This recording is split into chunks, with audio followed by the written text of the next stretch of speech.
Sindhi language authority जी तरफ़ां रियायती किताबी मेलो लॻायो वियो आहे।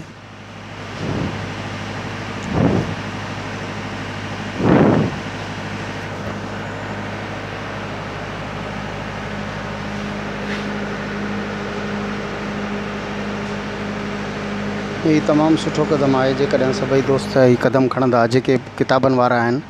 ही हिन जी रिआयत करण सां इहो थिए थो त असांजे सिंधी अदब खे वॾो फ़ाइदो थींदो।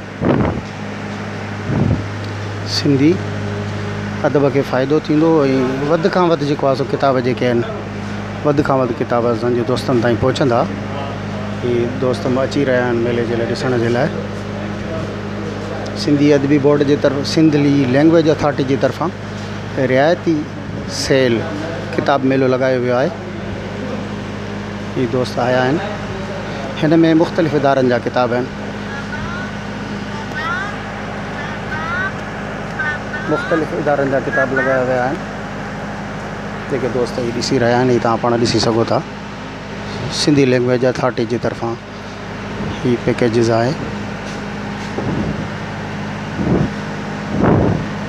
ही जेके किताब आहिनि सभु जा सभु सिंधी लैंग्वेज अथॉरिटी जा ही 70% ते ऐं ही जेके किताब आहिनि इहे सभु सिंधी लैंग्वेज अथॉरिटी जा आहिनि। ही 50% ते आहिनि। उनखां अलावा ॿियनि इदारनि जा किताब बि आहिनि 50% ते ऐं उनखां अलावा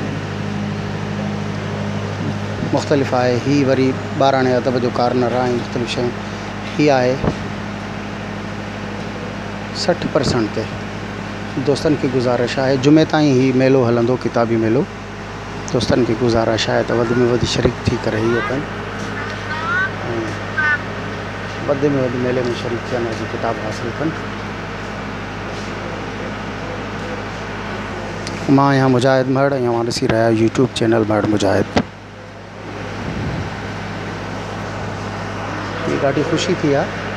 ॾाढो सुठो क़दम आहे सिंधी लैंग्वेज अथॉरिटी वारनि जे तरफ़ां। ॾाढो सुठो क़दम आहे। हिननि ॾाढो बहितर कमु कयो आहे।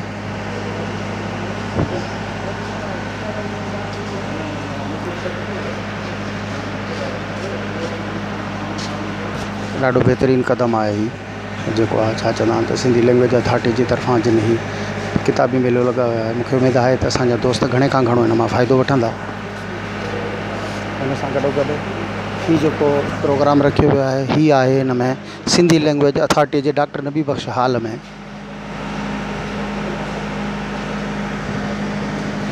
जंहिंमें मुख़्तलिफ़ मोहरूं लॻियलूं आहिनि। मुख़्तलिफ़ सिंध जे पुराणे वक़्त जूं जेके मोहरूं आहिनि उहे लॻियलूं आहिनि। ही दोस्त वधि में वधि असांजी वीडियो खे शेयर कंदा ॿियनि दोस्तनि ताईं पहुचाईंदा।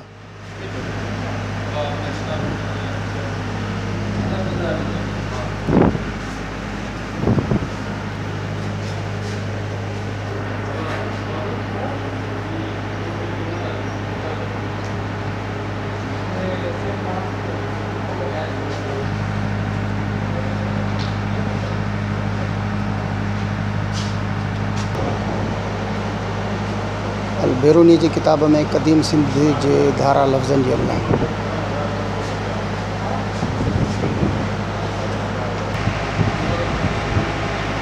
मूंखे उमेदु आहे त दोस्त इहे असांजी वीडियो वधि में वधि शेयर कंदा ऐं पंहिंजी